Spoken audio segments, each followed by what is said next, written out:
nor very well fed.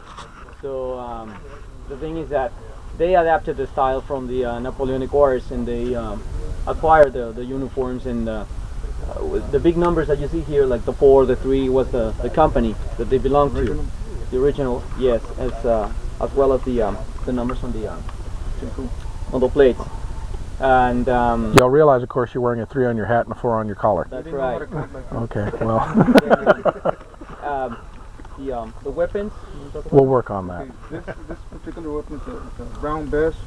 Now, if you can notice, on his and mine, I think this is a 75 caliber, and I think this may be a 50 caliber. Belongs to a friend number. 69? 69 caliber.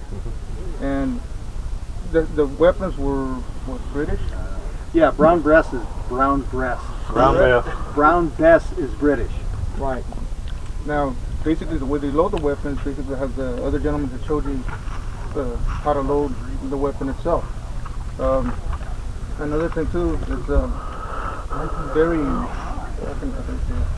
it's a very reliable weapon.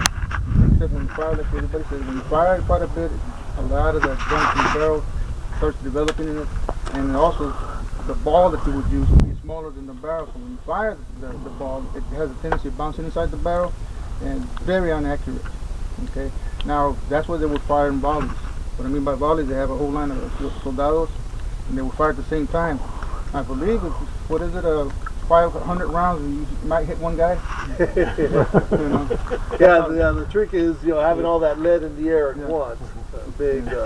Also, the powder the Mexican army was using was not that good quality, like Ken said before, unfortunately for the Mexican army.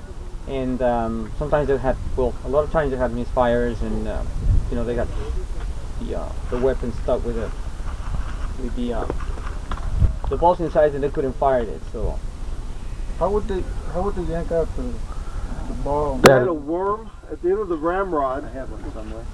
It looks like a screw is what it looks like, and you just dig it into the lead and kitchen tool pull it you out. got, you flip the thing out, they pulled the cork out of a wine bottle. Very much the same. Yeah.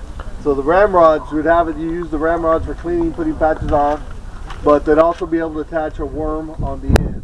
Use it as threaded or so. They pull the barrels out. And what he was saying about Mexican powder, there's a couple instances where they wrote about people, especially during the Texas Revolution.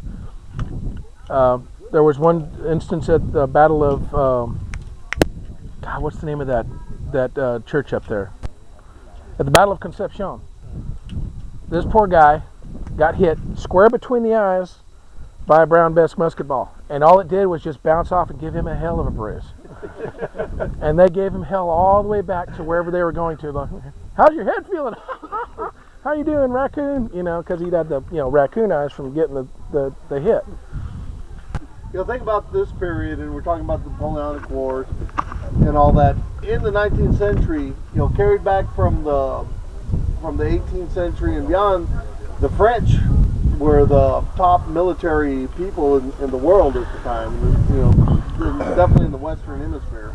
And so the English were there. English were one of the biggest French enemies, back through the 17th, 18th centuries and all that.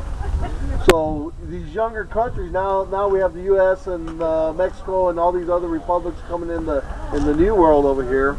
They look back to the east for their knowledge, technology, which the U.S. like when we developed the flying artillery, Samuel Ringgold and all that. He went to French to study, and then from there he developed the tactics for flying artillery, the rapid deployment, pulling the light 6-pound artillery by horses and all that.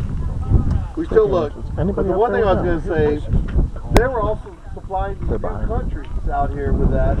And the third model the Indian pattern Brown Bess, which is what these are. Oh man, represent. Where'd you go? They were made in India. They had a bunch of in folks, I got to talk to. They were considered unserviceable.